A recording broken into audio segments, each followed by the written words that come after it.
بسم اللہ الرحمن الرحیم۔ یہ آتشی، بادی، آبی، ہاکی اور روح، یعنی کہ روح جو ایلیمنٹ ہے یہ مطلب انفینٹی ہے، اس کو موت نہیں آتی۔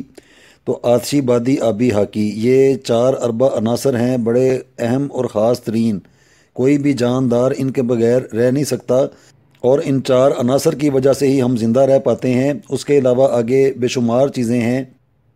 یہ آتشی چال کا نقش ہے، اس کو اس ترتیب سے بنایا جائے گا۔ یہ چار طرح کے ہوں گے: آتشی، بادی، آبی اور ہاکی۔ آتشی چال جو ہے اس کو بنانے کے لیے اس ترتیب سے اس کو بنایا جائے گا، اور پھر آگے اس کو کیا کرنا ہے وہ میں بتاؤں گا۔ وہ بڑی ایک ضروری قسم کی چیز ہے کہ کس فرد کے اوپر کون سا عمل کیا جائے، یعنی کہ تعویذات کی وجہ سے کیا جائے یا اس کے اوپر وظیفہ پڑھا جائے، اس حوالے سے یہ بات ہوگی۔ اور یہ بڑا آسان ایک فارمولہ ہے، یہ اس کا میتھڈ ہے، وہ میں یہاں پر شیئر کروں گا، کیونکہ کافی سارے جو افراد ہوتے ہیں وہ یہی کہتے ہیں کہ ہم نے مطلب عمل بھی کیے، وظائف بھی پڑھے اور تعویذات بھی کیے، لیکن خاطر ہوا کوئی فائدہ نہیں پہنچا۔ تو اس بات کو ذرا اور مطلب غور کر کے دیکھنے کے لیے اس کے اندر اور ایک جسے کہنا چاہیے ایک خوبصورتی پیدا کرنے کے لیے، اس کے اندر ایک خاص اثر پیدا کرنے کے لیے یہ اس حوالے سے میں بتاؤں گا چیز کہ اس کو کس ترتیب سے کیا جائے، تاکہ جس کے اوپر کیا جائے اس کے اوپر کچھ اثر بھی ہو، وہ بھی جائز ناجائز بالکل بھی یہ چیزیں نہیں میں بتاؤں گا، اور نہ بتانے والی یہ ہیں۔ یہ صرف جائز طور پہ جو اپنے ہمارے خاص مقاصد ہوتے ہیں اس حوالے سے میں یہ بات کروں گا۔ یہ بادی نقش ہے، یہ اس کی ترتیب ہے، اس کی چال ہے۔ بادی نقش جب بھی بنایا جائے گا اس کو مثلث کہتے ہیں، یعنی کہ 15 کا تعویذ 15، ان کو دائیں بائیں اوپر نیچے جب بھی ان کو آپس میں جمع کریں گے، ان کی جو کل مقدار ہے، ان کی جو کل تعداد ہے وہ 15 ہی بنے گی۔ تو یہ 15 کا تعویذ بھی سے کہا جاتا ہے۔ تو بادی چال کے لیے اس ترتیب سے اس کو بنایا جائے گا۔ یہ جو چال ہے یہ آبی نقش کی ہے۔ آبی چال جب بھی اس ترتیب سے لکھا جائے گا تو اس کو بال یقین ایسے ہی لکھا جائے گا۔ یہ کبھی نہیں ہو سکتا کہ آبی چال لکھنے کے لیے اوپر سے آ جائیں یا ادھر سے، ایسا نہیں ہوگا۔ آبی چال جب بھی تیار کی جائے گی اس کی ترتیب یہی رہے گی۔ یہ ہاکی چال ہے۔ ہاکی چال جب بھی تیار کی جائے گی تو اس ترتیب سے اس کو لکھا جائے گا۔ کبھی بھی نہیں ہو سکتا کہ اس کو دائیں بائیں یا اپنی من مرضیاں کرنے والا کوئی کام اس کے اندر ہرگز نہیں ہوگا۔ تو اس کو ہاکی چال سے لکھنے کے لیے اس کو اسی ترتیب سے ہی لکھنا پڑے گا۔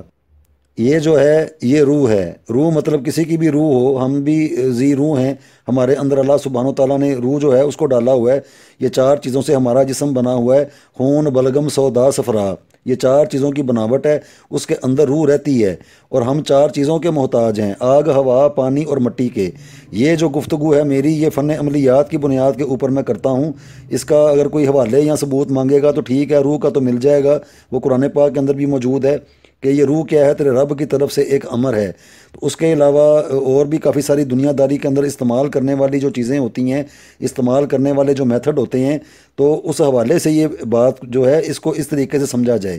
اب اس چیز کو اور آسانی کے ساتھ سمجھنے کے لیے اس طرح اب جب 15 کا یہ جو نقشہ بنایا جائے گا اس کو مثلث کہتے ہیں۔ جیسے آتش سب سے اوپر، پھر سیدھے ہاتھ کی طرف باد، اس کے اپوزٹ آب، اور سب سے نیچے خاک، اور درمیان میں روح۔ اس حاکے کو دیکھتے ہوئے اب اس کے نیچے یہ جو آتشی تعویذ ہے اس کو کس ترتیب سے لکھا جائے گا، اس کو اس ترتیب سے لکھا جائے گا جیسے نیچے یہ لکھ کے دکھایا جا رہا ہے۔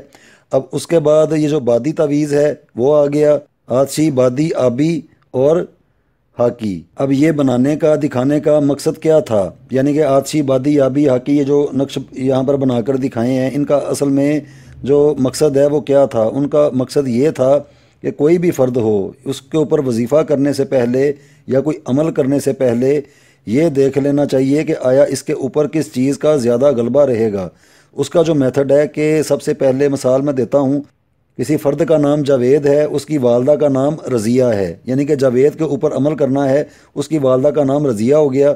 اب جاوید بن رضیہ، ان سب ناموں کو علیحدہ علیحدہ کر کے جدول حروف ابجد کی مدد سے ان کے جو ٹوٹل عدد ہیں ان کو دیکھا جائے تو یہ بن گئے 1039۔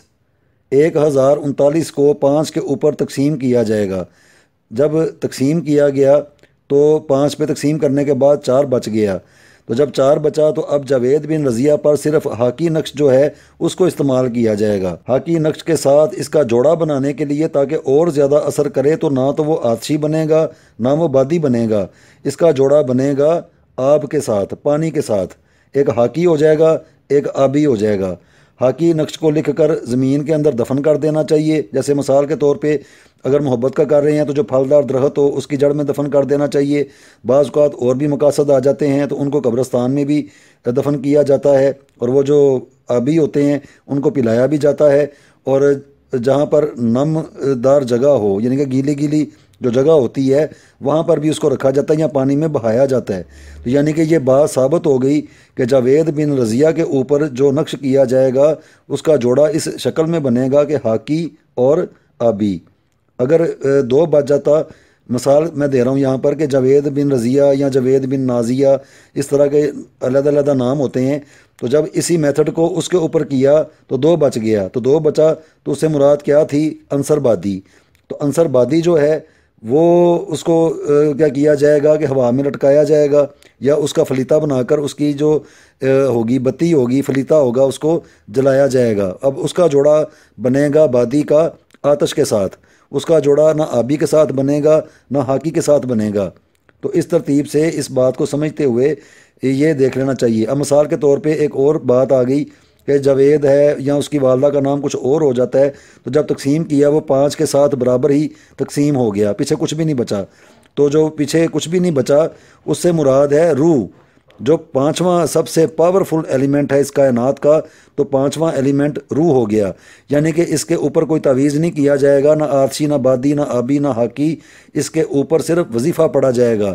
کوئی ایسا طاقتور قسم کی اللہ سبحانہ و تعالیٰ کا کوئی نام ہو جائے یا ایسی کوئی آیت ہو جائے یا کوئی سورہ شریف ہو جائے، تو کوئی بھی ایسی پڑھنے والی چیز تو اس کو پڑھ کے اس کی تصویر کے اوپر دم کر دیا جائے یا اس کے اوپر ڈائریکٹلی دم کر دیا جائے، تو یہ چیز اس کے اوپر زیادہ اثر رکھے گی بنسبت تعویذات کے۔ تعویذ اس کے اوپر اثر نہیں کریں گے، کیونکہ جب اس میتھڈ کو دیکھا گیا ہے 5 کے ساتھ تقسیم دینے کے بعد تو وہ اس کا جواب وہی ملا تھا۔ آگے یہ جو ہیں علم، اس کے بارے میں یہ کہا جاتا ہے کہ واللہ عالم بالصواب، کہ غیب کا علم صرف اللہ سبحانہ و تعالیٰ کے پاس ہوتا ہے۔ یہ دنیا داری میں اپنی آسانی پیدا کرنے والے میتھڈ ہوتے ہیں، ان کو اس طریقے کے ساتھ ان کو استعمال کیا جاتا ہے تاکہ ہمارے کاموں کی جو سختی ہیں، ہمارے کاموں کے اندر جو مشکلات اور رکاوٹیں یا بندشیں آ رہی ہیں، ان کو اپنی حکمت عملی کے ساتھ سولو کر دیا جائے، ان کا کوئی حل نکالا جائے کہ وہ آنکھوں سے نظر تو نہیں آتا لیکن یہ چیزیں اپنا وجود ضرور رکھتی ہیں۔ تو یہ جو میتھڈ ہے یہ انتہائی آسان ہے، یعنی کہ یہاں پر بتا بھی دیا ہے، دکھا بھی دیا ہے، اور جب بھی کوئی نقش لکھا جائے گا اس کا جوڑا بنانے کے لیے یا اکیلا لکھنے کے لیے اگر آتشی ہے تو آتشی جیسے بنا کر دکھایا ہے اس کو بال یقین ویسے ہی بنانا پڑے گا۔ یہ خود بھی بڑے طاقتور قسم کے تعویذ ہیں، یہ ایسے نہیں کہ صرف گنتی لکھی ہوئی ہے، گنتی والا کام نہیں ہے، یہ بڑے طاقتور قسم کے نقش ہیں۔ تو ان کو اس ترتیب کے ساتھ پہلے سے ہی کسی کے اوپر بھی عمل کرنے سے پہلے اس کا نام، اس کی والدہ کا نام لے کے 5 پر تقسیم کرنے کے بعد جو بھی بچے، اگر 1 بچے گا تو عنصر آتش ہے تو اس کے ساتھ یعنی کہ 2 کیے جائیں گے، ایک آتشی ایک بادی، یہ جوڑا بن جائے گا۔ اب مثال کے طور پہ کسی کا 3 بچ گیا تقسیم کرنے کے بعد، تو اس کا جو پاورفل ایلیمنٹ ہے اپنا وہ ہے آبی، تو آبی کے ساتھ جوڑا بنے گا ہاکی۔ اب کسی کا 4 بچ گیا تو اس کا جو عنصر ہے وہ ہے ہاکی، تو اس کا جوڑا جو ہے وہ بن جائے گا آبی۔ یعنی کہ ان دونوں کو استعمال کیا جائے یا چاہے کوئی ایک ہی کر لے، لیکن اصولی طور پہ جب جوڑا بنے گا تو وہ اس کی طاقت زیادہ ہو جائے گی۔ تو یہ بڑا ایک آسان میتھڈ تھا، تو میں نے کہا چلو میں اپنے مسلمان بہن بھائیوں میں یہ شیئر کر دوں۔ تو کوئی بھی اس طرح کا کام کریں تو سب سے پہلے اس فرد کا نام اور اس کی والدہ کا نام ان کو لے کے تو اس کو 5 کے اوپر تقسیم کرنے کے بعد کر کے دیکھ لیں۔ آگے واللہ عالم بالصواب، غیب کا علم اللہ کے پاس ہے، یہ صرف دنیا داری کے کرنے والے اپنی ضرورت کے تحت یہ کام ہوتے ہیں، اگر سمجھ میں آئے کرنے چاہیے، نہ سمجھ میں آئے تو بالکل نہیں کرنے چاہیے۔